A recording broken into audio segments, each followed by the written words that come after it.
Somebody carried me as a courier or like a messenger for $4,000. You go, somebody meet you at the airport and take the stuff, go and sell it, maybe $200,000, but yours is $4,000. But I was happy because I had not held $4,000 in my hand before. So when I came, I was walking like I was bouncing like a tennis ball, feeling good. Then I bought my first car, Golf, yes, which wasn't bad. But then along the line, my taste grew. I went again the second time. This time I got $8,000. And I was doing courier. I did courier or messenger, drug messenger for close to 1.5 years.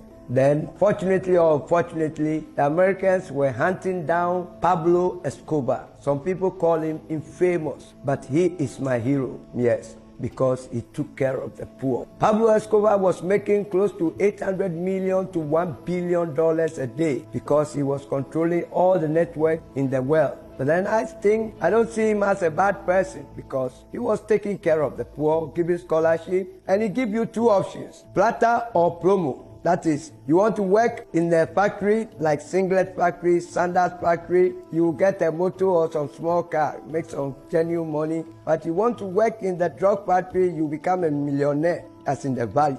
But then, Pablo don't take sorry. He won't give you a second chance because it's a very dangerous trade. So when I met his people, they got me involved and I got $150,000 and I brought DMC-12. Up to now, I've not seen DMC-12 in Accra here before. I was just 25 years. I felt good because money is power. You get the money, you get the power, and you can manage yourself, buy almost everything you want, yes. I got there and surplus, you know. I got a passport for her. Flew her to Zurich, and then they came to meet us with a Bentley limousine driven by a white man, another one in the pig hat who opens the door for you, step out, and I was sleeping at Grand Sheraton, $1,500 a day. So he said, you think you can walk here with your flamboyant ways? I don't know the kind of work you are do. Come on, get out from here, get out. So I said, well, he doesn't want me. My other siblings were too genuine, you know, church-going, guitar-playing people. Though I was the youngest, but I was a very hard. So whoever wanted, fine. So I sleep mostly in hotels. Yeah. Until the opportunity came for me to make the biggest payday. It was 140 tons of cocaine. The very biggest to have been arrested from Africa within the past 100 years, which is like, let's say, cement bags, like 2,500 cement bags. And I was going to make $2.5 million out of that deal. The whole deal will have fetched about $80 to $90 million. So somebody said, well, you men in Africa are not powerful, so let's go to India. So I went to Punjab, Sriparamondo. I paid $1,500. It's a 12-hour journey. I went and met this bearded Juju man who did things for me and said I will never be arrested. Gave me some small thing like a pebble that when I get to the airport, and not the airport because it was through shipment, that we have drilled cocoa timber and you pack it in. If you go straight from Colombia to US, they will bust you because they know it's the hub of drug dealers. So you bring it through Guinea and through Takrady. As for Ghana, you give them a video and then a video monitor and then the deck and some few cassettes. Don, oh, Godfather. So it was so easy for me to manipulate and maneuver my way out. But incidentally, when I was going to clear the goods from America, that is the West Coast, California, with all my juju, that was the very first time they busted me. And they jailed me for 40 years. I don't believe it. No. Like in Shakespeare, said the forces of darkness tells us truth in little things, but lead us on to betray us in things of greater consequences. It's something that they lead you on, maybe through coincidence, I believe. Yes, it will seem to be working because with the money I paid, I've never been arrested. And my biggest payday, $2.5 million. They got me and I went to prison in one of the toughest jail in the world, San Quentin. Nobody has ever escaped from San Quentin. We have got Old Sparky, which is an electric chair, which kills people. Yes, it has been killing people since 1925. And we have got Chino, which is a holding cell in California. And we have got Big Mac in Oklahoma, where they use lethal injection, poisonous injection, 3 different injections to knock you up for you to be dead. And when they took me first to San Quentin, I met people. It contained the most dangerous, one of the most dangerous people in life, where I met this guy called Bedman of Alcatraz. Already he has killed a warder in the prison, and I was put in the same cell with him. Then they reduced my sentence to 30 years. When I came, my land, people thought I was dead. These people have sold them. I never picked taxi, no, or trotro. I change cars every 2 months. I've used Bentley, I've used Lincoln Continental, the type the US president used. Yes, the beast type. Yeah. I've used GMC-12, I've used Jaguar, and I have slept in the best hotels, Waldorf Astoria in America. I slept in Sheraton. But at the end of the day, you realize that they are vanities upon vanities. Some people get away with it, make drug money, and use some legitimate business as a front, and they are doing well. But then I don't think I was lucky or whatever, because no juju, and I don't think that it is witches from her. I don't believe in witches from any quarter. I was just not fortunate. Maybe God didn't like me. He had protected me all this while for me to go and take juju, so he wanted to prove to me that juju never worked. So when I came back, I was dodging because I didn't have money. All I had was about $2,000, and I didn't want people to see me. But then eventually I started dealing drugs. Yeah. Small-time drug dealer, sell boosters. That is 20 Ghana. So I went to give one white man, and he came back, not knowing it was paracetamol, because I wasn't using the drug. And he said, don't bring me this bullshit no more. So now I have to test the drug and test it. That is cocaine and heroin. We didn't have anything like Tramo. And among all the drugs, weed is something that opens my mind and things which is not very addictive. But heroin, my God, you take it, 1 month you are addicted. Before I realized I had stomach cramps, like rheumatism and things like that. So after 1 month, a policeman friend who was supplying me with the drug said, the thing has hooked you. I said, it can't hook you. Then I sold everything, my gold chains, my shoes. I put designer shoes, my suit, because the drug dealer would tell you, oh, Charlie, I want to buy this, your thing. Now I had sold out to my bed that I lie on. I didn't have a cent. So I became an addict around 1980, 81, 80, let's say no, around 1984, 85. And people were saying I was mad. No, I wasn't mad, but I was walking without bathing for about 2 months. I wear jeans and it becomes black like leather. Because when you add it, you don't care about anything. You think about how to sustain the drug habit. You come to Mr. Joseph's office, you see his phone costing 40 million. You just look left, right, nobody is there.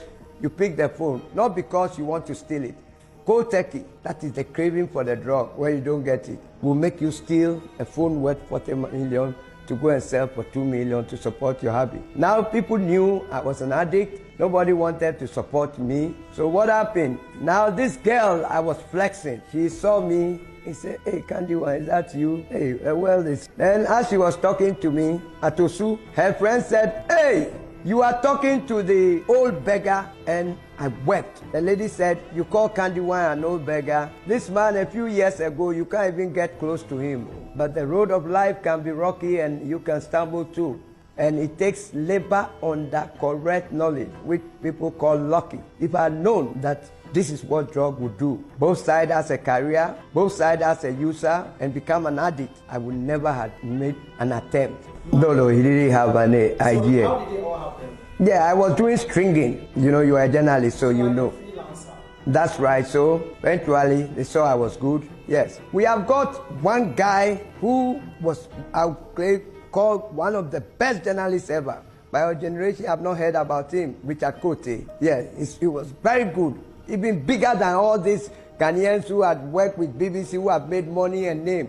Richard Cote, unfortunately, anytime there's a coup d'etat in Ghana, he's on duty at BBC. He is the best of the best, yes. But, well, journalism wasn't like those today, where Mr. Joseph dressed so well. Mr. Joseph has his car and things. We use our leg, we walk, not part, so nobody regards you. Excuse me to say, most of the psychiatric doctors, because, not all of them though, because they treat mad people, some of them act like mad people. Yes, like this guy in Jowu. You go, he makes comments which are very funny. You know, you can't come and die here. I don't want to mention his name, yes, because he still has got patience. He tell you, yeah, you can't come and die here.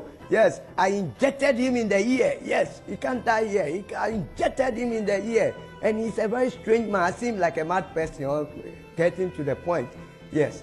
But then I would advise the youth. Me, I didn't have the opportunity on seeing on television somebody who has been a don and has been reduced penniless. Yes. If I had, I would never have gone into drug addiction in the first place. My biggest lesson was I should have stuck with BBC. And I know myself, I would have been the best or one of the best. But you want quick money and you get a very big fall. And that is it. And my lesson and my advice to the young men is, you are not being smart when you go using the drug. Al Pacino said, do not get high on your own supply. I have dealt with people who have gone on to become world-class drug barons in Mexico. Silvanos Jesus Alvaro, yes. Jesus is middle name. Yeah, he's a big-time drug dealer, big-time, world-class, yes. But if you think you are a guy and things, it will humiliate you. Drug addiction is something that would bring you on your knees. It is something that would disgrace you. How can you go to a beautiful, seductive brilliance of a woman like this lady to go and beg money? In my normal life, I wouldn't do that. But you go to the woman you took to Switzerland, the mother. Oh, mommy, I came and shot petrol here and I am going to the bank. When I come, mommy, I'll give you 10 million, don't worry. You take 5 million, you don't pass there again. You go to another place, same story.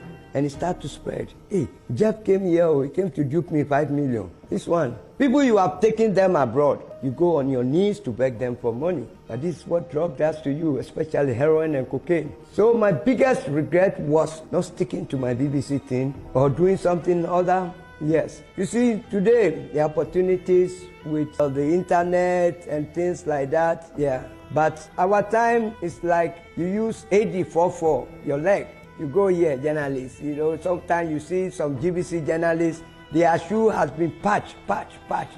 Yes. And me, I can't wear a shoe that is patched. I wear ballet shoes. Yes. I dress impeccably. I don't wear just any suit at all. I wear suit that is sewn by Jewish people or French people. The best of the best. Yes. I put gold chains. I wear Rolex costing $17,000. Yes. But unfortunately, maybe I should have been a small-time drug dealer, or I shouldn't have gone there. But my biggest regret is trying to test the drug and me being addicted. I got addicted for 25 good years. I tried to stop. No. I go to church. I went to one church. The pastor said he was going to deliver me from addiction. But he ended up beating me, you know, because he was blowing my stomach at Legon Botanical Gardens. He said I should speak tongues by force.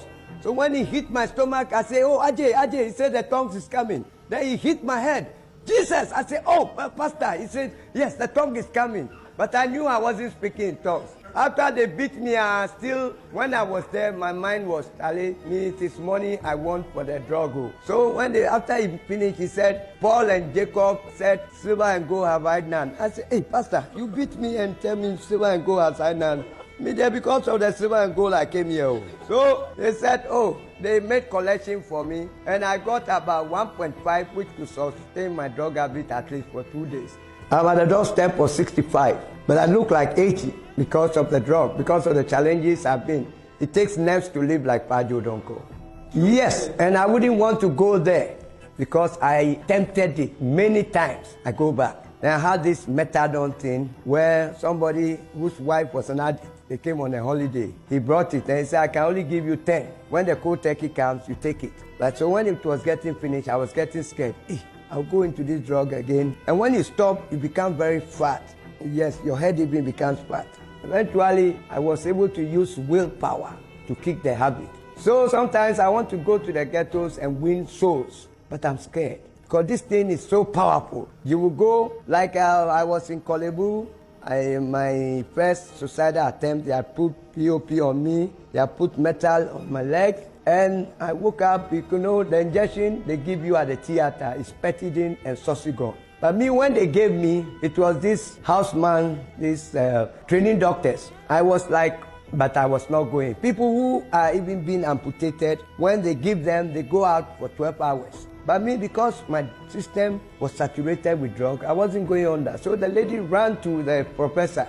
Hey, Prof, the patient is not going under. And he said, oh, this man, he's the grandson of the Presbyterian moderator. He's addicted to everything under the sun. But the Petidin has got heroin in. So after the operation, when I recovered, it's like I didn't have the turkey. But the following day, my goodness, because I've not smoked previous day, only the Petidin. The turkey was there so much that I went to wait for somebody's crutches. Odonko, where are you going? Kolebu was it. I told them, leave me, it's my own leg. Yes, with metal in my leg. I was hopping, went into the lift. There was drip on me like this. When I went, I had taken blood tonic. Expensive one my father brought, or helped her. I went and exchanged it for drug. My sister came to visit me. She was mad with the nurses. Why are you allowing him outside? They couldn't change me because the craving for the drug outmatches anything I've ever experienced. Reverend S.S. Odonko, Samuel Saki Odonko. He was the first black moderator. I have never been married before. Maybe I've got a lot of children scattered around, which I don't know, because I slept with women, a lot of women. But there was this decent lady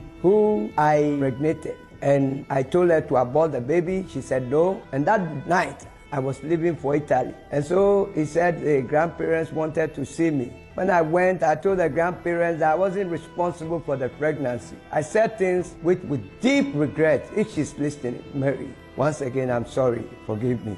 She's a good girl. Today, my son is making it. If you see his ears, they are wingy like mine. Tall, long face. But I can't go glory hunting. I didn't look after him. He's doing well. I hear he's in abroad. I don't think when I see him, I will even recognize him because I've not seen him for close to 10 years. But I don't want to go chasing because I didn't look for him. And I can't go glory hunting because he's made it. But then, I've got children. Last time somebody called me after I've done one of these programs. My mother told me, my father this. I said, look here.